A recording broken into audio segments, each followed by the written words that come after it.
नमस्कार दोस्तों, स्वागत करता हूं आपका हमारे YouTube चैनल पर। आज मैं आया हूं लेके ऐसी शख्सियत को जिनका संघर्षी जीवन बहुत ही कष्टमय शुरुआत का दौर जो रहा है बहुत ही कष्टमय रहा है। इन्होंने अपनी जीवन में काफी मेहनत की है। यहाँ तक पहुँचने के लिए जिस मुकाम पर ये हैं, इन्होंने अपने जीवन में बहुत ज्यादा मेहनत की है, तो आज ये इस मुकाम पर पहुंचे हैं। इनका नाम अलंकार सिंह है।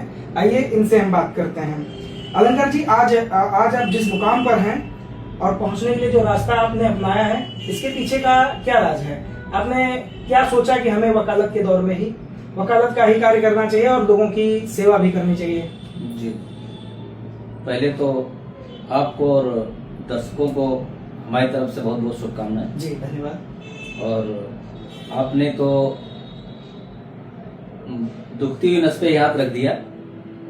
जीवन का जो संघर्ष रहा, जी, गांव से निकलकर हम लोग जी, प्राइमरी में पढ़ के जी, और लखनऊ यूनिवर्सिटी तक का सफर रहा। लखनऊ विश्वविद्यालय हम लोग पढ़ाई किए। जी, जी, वहां जाने के बाद जी। मेडिकल लाइन में जाना चाहते थे, डॉक्टर बनना चाहते अच्छा, शुरुआत में आप डॉक्टर बनना चाहते जी, थे? थे। बायो से इंटरमीडिएट किया हम लोगों ने अच्छा, और डॉक्टर बनने की चाहत लेके लखनऊ पहुंचे। अच्छा, और वहाँ विश्वविद्यालय में उस समय राजनीतिक दौर चलता था। विश्वविद्यालय से ग्रेजुएशन कर रहे थे जी, और उसी दौरान मेडिकल में रुचि कम हुई जी, और विश्वविद्यालय की छात्र राजनीति में रुचि बढ़ गई जी, और इस वजह से डॉक्टर तो नहीं बन पाए। लेकिन फिर ये रहा कि समाज की मदद करनी है तो नहीं डॉक्टर के रूप में पीड़ा अगर किसी की कम कर सकते हैं तो क्यों ना अधिवक्ता बन के पीड़ा ही कम की जाए। जी, जी, बहुत सही बात है आपकी। अच्छा, ये जो आप बता रहे हैं कि हम डॉक्टर की रुचि लेकर आप गए थे यूनिवर्सिटी पढ़ने, जी। अचानक आपके दिमाग में ये कहाँ से आया कि हमें सेवा करनी चाहिए, मतलब समाज की सेवा करनी चाहिए? और आप न्याय के पक्ष में, आप डॉक्टर, एक अलग ही रास्ता होता है और ये जो रास्ता है यहाँ का वो अलग रास्ता होता है। तो आपके दिमाग में कब आया कि हमें ये करना चाहिए, वकालत करनी चाहिए? तो हम लोग विश्वविद्यालय पहुंचे। विश्वविद्यालय में उस समय 28 लड़के हुआ करते थे। जी, तो कई संघर्ष आते थे बच्चों के सामने, कई चीजें आती थी। जी, कभी कभी तो लड़ाई झगड़ा भी होता था, अच्छा, अच्छा, छात्र बंद भी होते थे, आंदोलन भी करते थे। अच्छा, तो उसी लिए समझ में आया कि हाँ, कोई अगर तो होना चाहिए। लंबी लड़ाई लड़नी है हाँ। और लोगों के साथ खड़ा होना है समाज में, अच्छा, तो कुछ ऐसी डिग्री होनी चाहिए जिससे हम अपने को डिफेंड कर पाए, सामने वाले की न्याय की लड़ाई को लड़ सकें। और ये शुरू से मनसा रही, शुरुआत से रहा कि गवर्नमेंट जॉब में नहीं जाना है। अच्छा, गवर्नमेंट जॉब में नहीं जाना है। हाँ, अपना खुद का कुछ करना है, अपना ऐसा करना है जिससे हम समाज की सेवा भी कर सकें। समाज की सेवा भी कर सके जी, जी, बहुत और अच्छी, बहुत अपना अच्छी सोच है आपकी। जीवन कटता है।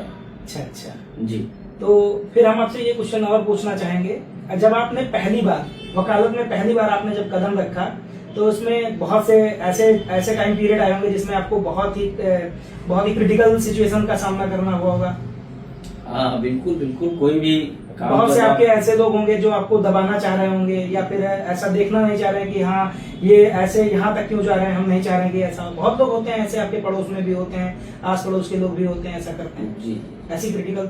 हाँ, वकालत की एक ऐसी फील्ड है जी, जहाँ पे जो लोग आते हैं उनका एक बैकग्राउंड होता है। जी, जी, उनके बाबा, उनके पिता, चाचा, कोई न कोई वकालत में हुआ करते हैं। जी, हमारे साथ ऐसा कुछ नहीं था। हमारे परिवार से, जी, हमारे इवन कहें तो गांव से भी कोई वकील नहीं था जी, और दूर दराज रिश्तेदार और नातेदारी में भी कोई अधिवक्ता नहीं था। अधिवक्ता नहीं था, तो आपने सोचा कि हाँ। अधिवक्ता बन के सेवा की जाए। जी, जी, जी। अच्छा, अच्छा। तो हमने सोचा कि कम से कम अपने लोगों की आवाज जी, और जो हमारे साथ चल रहे हैं जी। उनके लिए संघर्ष करना है और उनकी बात को आगे पहुंचाना, उनको न्याय दिलाना है। अच्छा, आपको तो इस वजह से आपका मेन मोटो ये है कि आपको पैसा कमाना नहीं, हालांकि लोगों की समाज सेवा करना है। जी, कि जी। लोगों को हमारे जरिए लोगों की कितनी अधिक से अधिक मदद की जा सके।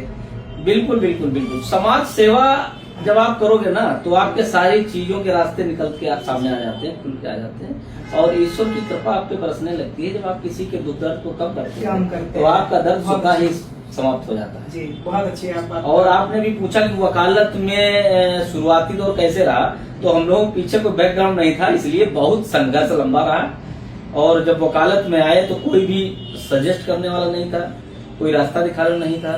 तो हम लोगों ने शुरुआत करी और कुछ बैकअप नहीं था, उसके अलावा आर्थिक भी चीजें बहुत मजबूत नहीं थी।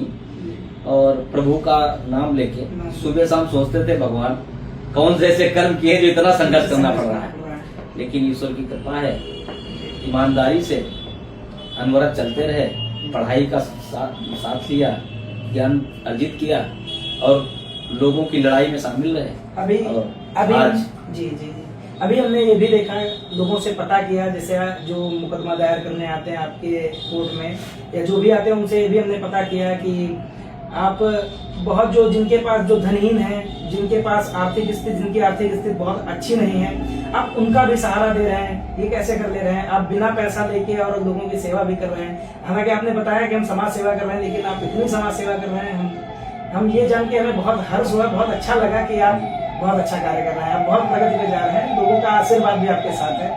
तो आपने क्या सोचा इस मामले में कि और आगे कंटिन्यू भी करते रहेंगे या फिर केवल? नहीं, अब एक तो क्वेश्चन था कि जो बहुत लोग ऐसे आते हैं असहाय गरीब होते हैं और जिनकी पूरा कोई नहीं सुनता है, थाना जाते हैं तो वहाँ भगा दिए जाते हैं, पुलिस कहती है पैसा है तो आइए बात करते हैं, नहीं तो बाहर जाइए। गांव में जो मजबूत लोग होते हैं उनकी आवाज सुनी जाती है, गरीबों को कोई नहीं सुनता। जी जी। तो हमने देखा ये सब चीजें हैं, तो हमने एक अपना खुद का एक बनाया कि जो अच्छे लोग हैं, धनाढ़ लोग हैं, मजबूत लोग हैं, उनसे तो हम फीस लेते हैं, ठीक ठाक ले लेते हैं, लेकिन जो लगता है देखने में गरीब है उसकी मदद करनी चाहिए, तो कभी कभी हम अपने पास से भी कागज लगा के उसकी मदद करने का। बहुत जरूरी, बहुत अच्छी बात है, आप जो कार्य कर रहे हैं वाकई में बहुत सराहनीय कार्य है आपका। तो अच्छा, अचानक अभी आपके पास कोई व्यक्ति आता है, ऐसा पर्सन आता है जिसके पास कुछ भी नहीं है, हालांकि यहाँ तक उसको 2 रुपए का कागज देने की भी क्षमता नहीं है और उसके घर वाले पड़ोसी सब एकदम उससे जले और हर एक चीज उसकी और कब्जा कर रखे हैं, तो आप ऐसे व्यक्ति की आप मदद करने के लिए कहाँ तक जा सकते हैं? नहीं, बिल्कुल करते हैं, कई मुकदमे हमने ऐसे किए हैं जिनके पास कोई नहीं है, आर्थिक मजबूरी है, उनके पास पैसा नहीं है, लेकिन वो पीड़ित है और उनको उम्मीद है हमसे कि हम जाएंगे तो हमें न्याय मिलेगा, हमारे सुख दर्द में खड़े होंगे वकील साहब, तो हम करते हैं, पर अपने पास से पैसा लगाते हैं और कहीं न कहीं से एडजस्टमेंट करके उनका काम करते हैं, कोर्ट में पैरवी करते हैं और रिलीफ दिलाने का काम करते हैं। बहुत बढ़िया, बहुत बढ़िया। आगे के लिए आपने क्या सोचा है? आगे का प्लान क्या है आपका? ऐसे ही समाज सेवा करते रहना या फिर कुछ खुद का साम्राज्य भी स्थापित करना है? अभी थोड़ी चीजें सही हो जाएंगी तो हमारे मन में बहुत सी चीजें चल रही है एनजीओ बना के, और वैसे सरकार भी काम कर रही है, सरकार इस मामले में एमकस क्यूरी देती है, रिलीफ देती है, लेकिन वहाँ पे भी वो चीजें नहीं हो पाती, तो हम सोचते हैं कि आने वाले समय में और एक वो बनाएंगे कि जैसे गवर्नमेंट जो है टैक्स फ्री करती है, उस तरीके से जो गरीब लोग हैं, वास्तव में EWS टाइप में लोग हैं, तो उनके लिए एक करेंगे, पैरामीटर बनाएंगे कि इनके लिए फीस न ली जाए और इनकी सीधे सीधे मदद अपने फंड से की जाए। जी, बहुत अच्छा कार्य रहेगा और इससे काफी लोगों की मदद हो पाएगी, बहुत असहाय लोग भी बहुत सामर्थ्य हो जाएंगे। आपका बहुत अच्छा विचार है। तो आपने देखा कि हमारे अलंकार जी का जो अधिवक्ता है, हमारे पूर्व उपाध्यक्ष भी रह चुके हैं ये, तो उपाध्यक्ष की थोड़ी जर्नी जान लेते हैं, फिर हम आपको आगे बताते हैं। जी हाँ, तो हम लोग विश्वविद्यालय से निकले, राजनीति से निकल के यहाँ तक आए और 2004-05 में लखनऊ विश्वविद्यालय में अध्यक्ष पद का चुनाव भी लड़ रहे थे। उसके बाद जब यहाँ आए तो यहाँ देखा वकीलों के संगठन में अगर नेतृत्व करना है तो यहाँ भी बाहर में चुनाव लड़ना पड़ेगा। तो 2010 में जो है हमने यहाँ सदस्य का चुनाव लड़ा, अधिवक्ताओं का प्रेम और स्नेह मिला और विजयी हुआ। उसके बाद 2014 में साथी लोगों ने और हमारे अधिवक्ता मित्रों ने कहा कि अब उपाध्यक्ष का चुनाव लड़िए। 2014 में उपाध्यक्ष का चुनाव लड़े, वो भी चुनाव जीता। उसके बाद 2019 में उपाध्यक्ष फिर लड़े, फिर चुनाव जीते। तो राजनीति जहां भी आप रहिए, राजनीति करने से अच्छे लोग आपके साथ जुड़ते हैं, अच्छी विचारधारा के लोग जुड़ते हैं और आपको काम करने के लिए टीम मिलती है। इसलिए हम तो चाहते हैं कि हर पढ़ा लिखा अच्छा आदमी जो जहाँ है वो राजनीति करे और राजनीति में अपने साथ अच्छे लोग जोड़ने का काम करे। जी, बहुत अच्छी बात है, बहुत अच्छी बात है। आपने देखा कि इन्होंने बताया, अलंकार जी ने बताया कि हम कैसे कार्य करते हैं, कैसे गरीबों की मदद करते हैं और जो असहाय व्यक्ति हैं, गरीब और असहाय व्यक्ति हैं, उनकी भी ये मदद करते हैं। तो आपको हम बताएंगे, अगर आप हमारे एरिया या फिर हमारे डिस्ट्रिक्ट या फिर आप कहीं से भी बिलोंग करते हैं, अगर आपको ऐसी मुसीबत पड़ जाती है कि आपके पास कुछ नहीं है, आपके पास कोई जानने वाला या फिर कोई ऐसा पर्सन नहीं है जो आपके सपोर्ट में, तो आप फलाने नीचे दिए गए नंबर पे आप कॉल भी कर सकते हैं और डिस्क्रिप्शन में आपको पूरा इंस्टाग्राम आईडी और टेलीग्राम आईडी दी हुई है, आप वहां जाके हमसे कांटेक्ट कर सकते हैं। आपको जो भी हेल्प मांगनी कमेंट में बताएं, हम आपकी तत्पर सेवा करेंगे। जय हिंद, जय भारत। जी, बहुत बहुत धन्यवाद।